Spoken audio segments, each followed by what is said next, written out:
नमस्कार।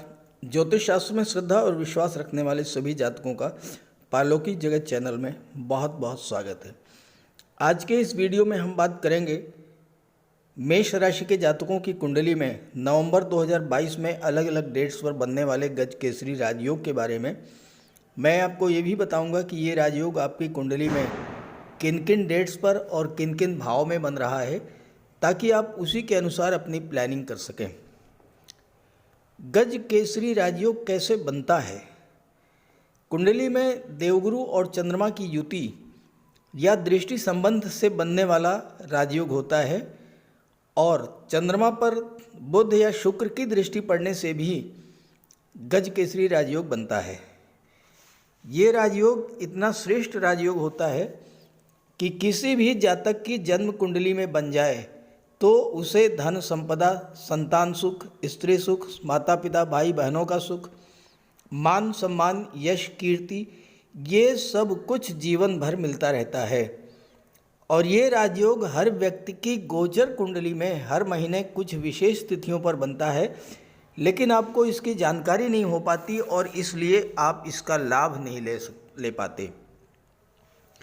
बहुत से दर्शकों ने ये जानना चाहा है कि इतने अल्प समय के लिए ये राजयोग बनता है, लगभग 2.25 दिन के लिए, 54 घंटों के लिए, तो इतने अल्प समय में क्या होगा?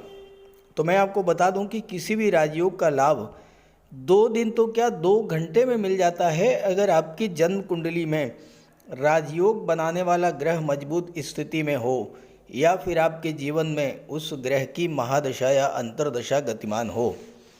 ये राजयोग इतना श्रेष्ठ होता है कि इस राजयोग के दौरान किसी भी शुभ कार्य की शुरुआत की जाए, जैसे आप कोई प्रॉपर्टी खरीदना चाहते हैं, शेयर या गोल्ड में निवेश करना चाहते हैं, मकान बनवाना चाहते हैं, वाहन खरीदना हो, किसी जॉब के लिए अप्लाई करना हो, किसी सरकारी योजना से लाभ लेने के लिए आवेदन करना हो, शादी ब्याह के रिश्ते तय करने हो, विदेश जाना हो, नए व्यापार व्यवसाय की शुरुआत करनी हो, यात्रा देशाटन पर जाना हो, कोई धार्मिक या मांगलिक आयोजन करना हो, या फिर इस तरह का कोई भी अन्य शुभ कार्य, अगर आप इस राजयोग के दौरान उस कार्य की शुरुआत करते हैं तो उसमें सफलता और लाभ के प्रबल योग हैं।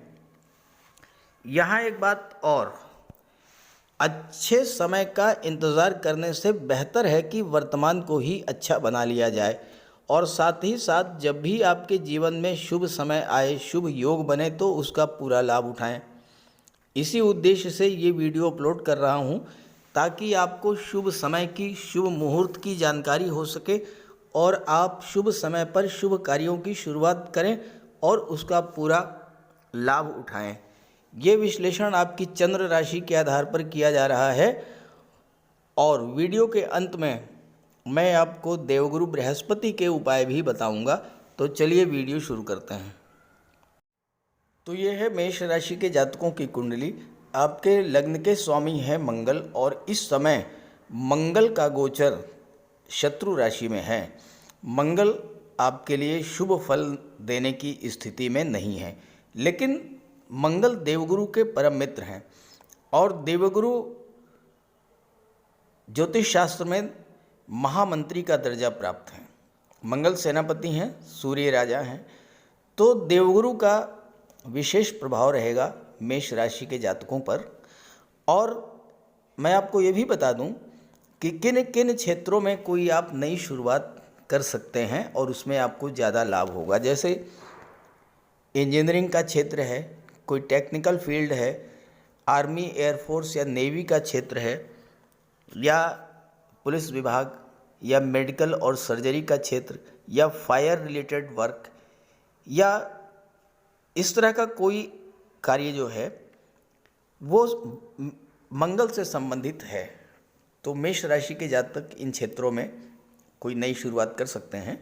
अब डेट्स की बात कर लें तो देखिए, पहली डेट है 4 नवंबर, 4 नवंबर, और समय है 6:19, 6:19 PM शाम। चंद्रमा का गोचर मीन राशि में होगा। चंद्रमा कुंडली के 12वें भाव में गोचर करेंगे। देवगुरु के साथ युति बनेगी। हालांकि 12वें भाव में गज केसरी राजयोग बहुत ज़्यादा प्रभावी तो नहीं होता है, लेकिन इस राजयोग के बनने पर, चूंकि 12वां भाव धर्म, अध्यात्म और मोक्ष का है और देवगुरु धर्म और सत्कर्म के कारक हैं, देवगुरु के प्रभाव से जातक पर ईश्वर की विशेष कृपा होती है। तो अगर आप अपने घर में कोई धार्मिक या मांगलिक आयोजन करना चाहते हैं, कोई दान पुण्य करना चाहते हैं, यज्ञ हवन करना चाहते हैं, तो उसके लिए 4 नवंबर का दिन बहुत ही शुभ रहेगा। साथ ही साथ विदेश से संबंधी, खास करके मेडिकल और सर्जरी के क्षेत्र में अगर आप विदेश जाना चाहते हैं तो उसके लिए भी आप पासपोर्ट वीज़ा के लिए अप्लाई कर सकते हैं, स्कॉलरशिप के लिए अप्लाई कर सकते हैं, या इस तरह का कोई भी कार्य जो है आप कर सकते हैं। हालांकि खर्च थोड़ा सा बढ़ेगा, लेकिन खर्च आपका अच्छे कार्यों पर ही होगा, धार्मिक या मांगलिक कार्यों पर होगा या फिर शिक्षा पर होगा। और किसी कोर्ट कचहरी का कोई अगर मैटर है तो उसमें भी आपको सफलता मिल सकती है, क्योंकि आपकी रुचि धर्म अध्यात्म में बढ़ेगी। तो जितना ही आप दान पुण्य करेंगे इस समय, उतना ही आपको लाभ प्राप्त होगा। चलिए बात करते हैं अगली डेट के बारे में। अगली डेट है 6 नवंबर। 6 नवंबर और समय है इसका रात्रि 12 बजे के बाद, यानी कि आप 7 नवंबर की शुरुआत आप समझ सकते हैं। चंद्रमा का गोचर मेष राशि में होगा और चंद्रमा आपके लग्न भाव में गोचर करेंगे। अब यहाँ पर देवगुरु के द्वारा नहीं बल्कि शुक्र और बुध के द्वारा गज केसरी राजयोग बनेगा। मैंने इसीलिए थंबनेल में लिखा है डबल गज केसरी राजयोग। देवगुरु तो बनाएंगे ही, शुक्र और बुध के द्वारा बनेगा और ये राजयोग अत्यंत प्रभावी होगा, क्योंकि मंगल के कारण आपके स्वभाव में जो उग्रता है उसको शांत करने का कार्य करेगा ये राजयोग। दूसरी बात, शुक्र धन के कारक हैं, वैभव, समृद्धि और संपन्नता के कारक हैं। बुध ज्ञान के कारक हैं, बुद्धि के और व्यापार के कारक हैं, शेयर मार्केट के कारक हैं। और शुक्र सप्तम और द्वितीय भाव धन के भाव के स्वामी हैं। तो ऐसे में इस राजयोग के बनने पर धन संबंधी ऐसा कोई भी कार्य जिससे कि आपको धन की प्राप्ति हो सके, आप उस कार्य की शुरुआत कर सकते हैं। चंद्रमा की दृष्टि आपके सप्तम भाव पर पड़ेगी। व्यापार की दृष्टि से और ख़ास करके पार्टनरशिप में व्यापार शुरू करना चाहते हैं तो बहुत ही शुभ मुहूर्त है। 7 नवंबर और 8 नवंबर दोनों ही दिन आप किसी भी पार्टनरशिप में व्यापार की शुरुआत कर सकते हैं। दाम्पत्य सुखों में वृद्धि होगी, क्योंकि चंद्रमा, शुक्र, बुध ये तीनों ही ग्रह अत्यंत शुभ और सौम्य ग्रह हैं। चंद्रमा अत्यंत शीतल ग्रह हैं, शुक्र और बुध सर्वाधिक शुभ ग्रह माने जाते हैं। तो जब इनका दृष्टि संबंध बनेगा तो आपके दाम्पत्य जीवन में अगर किसी तरह की कोई कड़वाहट या तनाव की स्थिति थी, उसको दूर करने का ये बहुत ही अच्छा समय रहेगा। क्यों? इसलिए कि इस समय आपका मन बिल्कुल शांत रहेगा, मन में अच्छे विचार आएंगे। चंद्रमा आपका मन है, आपका माइंड है। मन आपका जब स्थिर होगा, अच्छे विचार आएंगे, शांत मन से आप बैठेंगे तो आप महसूस करेंगे कि कहाँ पर कमी है, कहाँ पर गलती हो रही है। आप दूसरे की बात सुनेंगे, अपने जीवन साथी की बात सुनेंगे, अपने बिजनेस पार्टनर की बात सुनेंगे, लव पार्टनर की बात सुनेंगे। तो किसी तरह की कोई अगर तनाव की स्थिति अभी तक बन रही थी वो समाप्त होगी। बुध शेयर मार्केट के कारक हैं। आप शेयर मार्केट में निवेश करना चाहें तो उसके लिए भी बहुत ही शुभ मुहूर्त है। किसी अन्य चीज़ में निवेश करना चाहें, प्रॉपर्टी में, गोल्ड में, उसके लिए भी आप निवेश कर सकते हैं। और शुक्र चूँकि पराक्रम भाव के भी स्वामी हैं, छोटी मोटी यात्रा अगर आप करना चाहते हैं वहाँ भी आप जा सकते हैं। सोशल मीडिया से आप जुड़ना चाहते हैं उससे भी आप जुड़ सकते हैं। ये सब कार्य आप 7 नवंबर और 8 नवंबर में कर सकते हैं, क्योंकि 7 नवंबर की शुरुआत से ही गज केसरी राजयोग बन जाएगा। 6 नवंबर के बाद ये राजयोग आपकी कुंडली में 13 नवंबर को बनेगा। 13-11 और इसका समय है प्रातः 6:30। यानी कि 13 और 14 नवंबर दोनों ही दिन ये गज केसरी राजयोग आपकी कुंडली में बनेगा। चंद्रमा का गोचर कर्क राशि में होगा। चंद्रमा कुंडली के चतुर्थ भाव में गोचर करेंगे। देवगुरु की दृष्टि चंद्रमा पर पड़ेगी। अब यहाँ देखिए, चतुर्थ भाव के स्वामी कौन है? चंद्रमा। यहाँ 4 लिखा हुआ है, 4 का मतलब कर्क राशि। तो चंद्रमा अपनी ही राशि में है, पहली बात। दूसरी बात, देवगुरु की उच्च की राशि है कर्क राशि। तो देवगुरु की दृष्टि चंद्रमा पर यानी अपने उच्च की राशि के स्वामी पर पड़ रही है। तो 13 और 14 नवंबर का समय भी आपके लिए अत्यंत शुभ मुहूर्त लेकर के आएगा और ये राजयोग चतुर्थ भाव में पड़ेगा। चतुर्थ भाव से क्या होता है? भौतिक सुखों का विचार किया जाता है। तो घर की सुख सुविधा के साधन आप खरीदना चाहते हैं तो उसके लिए बहुत अच्छा मुहूर्त है। प्रॉपर्टी खरीदने और बेचने का शुभ मुहूर्त है। कोई प्लाट या मकान खरीदना चाहते हैं तो आप उसका सौदा कर सकते हैं। पुराना वाहन भी आप बेच करके नया वाहन खरीद सकते हैं। परिवार के लिए कुछ करना चाहते हैं, घर की सुख सुविधा के साधन खरीदना चाहते हैं तो उसके लिए भी शुभ मुहूर्त है। समाज के प्रतिष्ठित और गणमान्य व्यक्तियों से संबंध बनाने का भी ये समय बहुत ही बेहतर है। शासन सत्ता या राजनीति में बैठे हुए उच्च पदस्थ अधिकारियों से संपर्क बनाने का समय अच्छा है और इससे आपको लाभ मिलेगा। माता के स्वास्थ्य में भी सुधार आएगा। भाई बहनों से संबंध भी सुधारने का ये समय अच्छा रहेगा क्योंकि मन आपका बिल्कुल शांत रहेगा। मानसिक तनाव दूर होगा। रिश्तों में मधुरता आएगी और चूंकि चंद्रमा की दृष्टि दशम पर पड़ेगी तो कार्यस्थल पर भी अगर किसी तरह के तनाव की स्थिति बन रही है तो वह समस्या भी दूर होगी। 18 नवंबर 5:29 प्रातःकाल, 18:11 5:29 प्रातः। तो 18 और 19 दोनों ही दिन गज केसरी राजयोग बनेगा।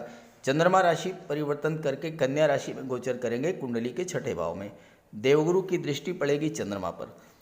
अब छठे भाव में गज केसरी राजयोग उतना ज़्यादा प्रभावी तो नहीं होता है, लेकिन देवगुरु की दृष्टि पड़ रही है चंद्रमा पर। चंद्रमा आपका मन है। देवगुरु ज्ञान बुद्धि विवेक धर्म सत्कर्म के कारक हैं। तो आपके स्वास्थ्य में सुधार आएगा, मन शांत रहेगा। मानसिक शांति मिलने से आप अपने भविष्य को लेकर के जो प्लानिंग कर रहे हैं उसको लेकर आगे बढ़ेंगे। कॉम्पिटिटिव एग्जाम्स का रिजल्ट आ सकता है और उसमें आपको सफलता मिल सकती है।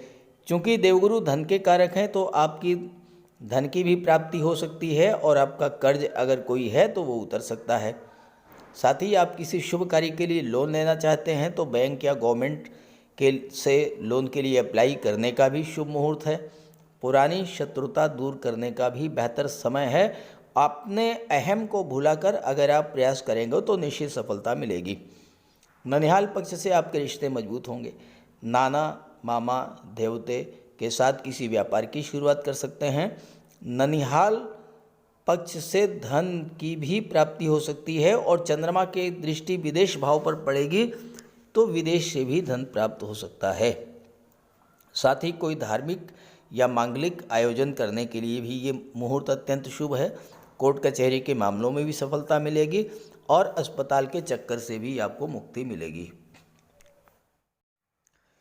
23 नवंबर 2022, 23 नवंबर को शाम 4:03 पर 4:03 पर चंद्रमा का गोचर वृश्चिक राशि में होगा।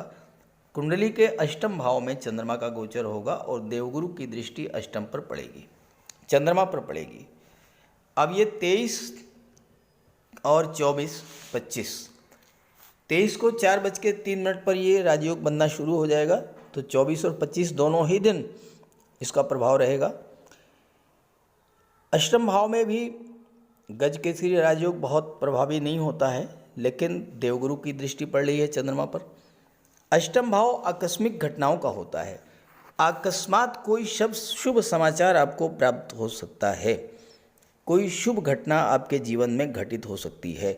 खास और साथ ही साथ अगर कोई ब्लड संबंधी रोग है तो उससे भी राहत पाने का आप प्रयास करेंगे और आपको उसमें सफलता मिलेगी। खास करके जैसे हाई ब्लड प्रेशर है या फिर डायबिटीज़ की प्रॉब्लम है या पाइल्स की प्रॉब्लम है या इस तरह की प्रॉब्लम जो ब्लड से रिलेटेड हैं, तो उनसे आपको रिलीफ मिल सकती है।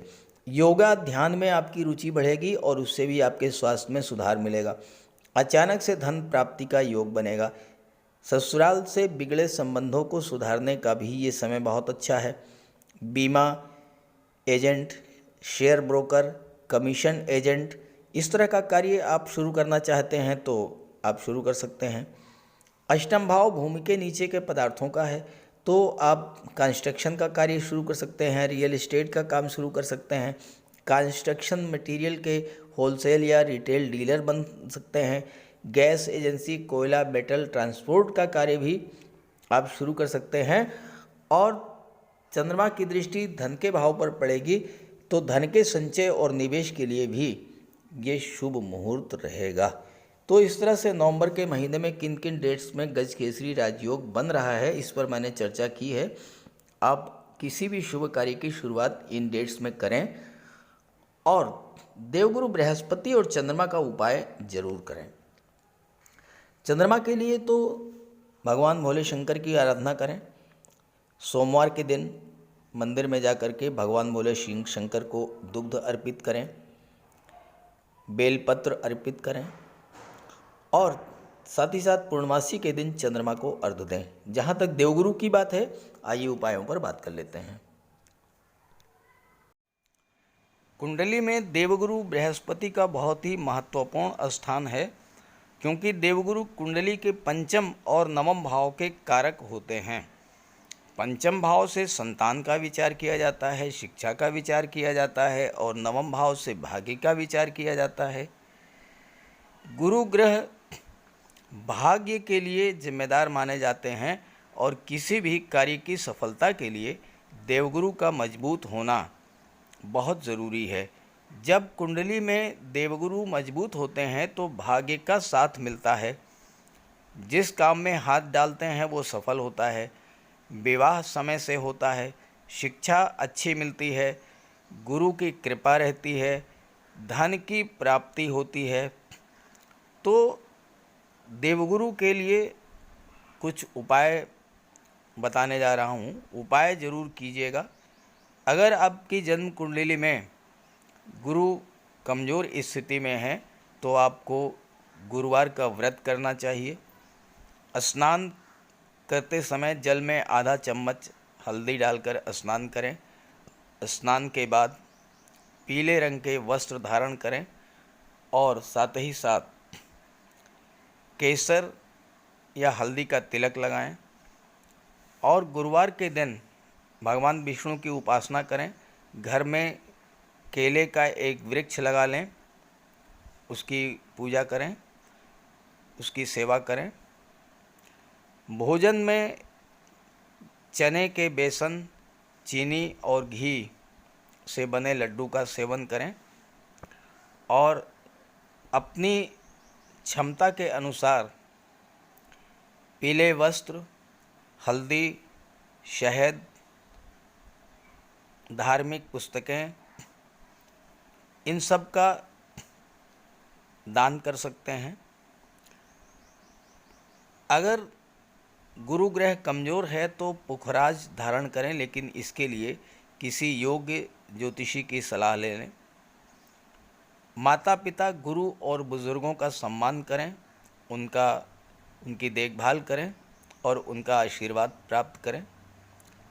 साफ सफाई रखें, गुरु की सेवा करें और दही और चावल गरीबों को खिलाएं। किसी गरीब को, किसी दिव्यांग व्यक्ति को भोजन कराएं। किसी वृद्धाश्रम में जाकर के वृद्धों के साथ कुछ समय बिताएं, उनकी समस्याओं को जानें, समझें। कोई ज़रूरी नहीं है कि आप धन से ही सहायता करें, तन और मन से भी आप मदद कर सकते हैं दूसरों की, और ऐसा करने से देवगुरु अत्यंत प्रसन्न होते हैं। और जब देवगुरु बलवान होंगे तो आपको पूरा लाभ मिलेंगे। तो ये उपाय करके देखिएगा, लाभ होगा। कमेंट करके बताइएगा ताकि आपके साथियों को भी इसका लाभ मिल सके। नमस्कार।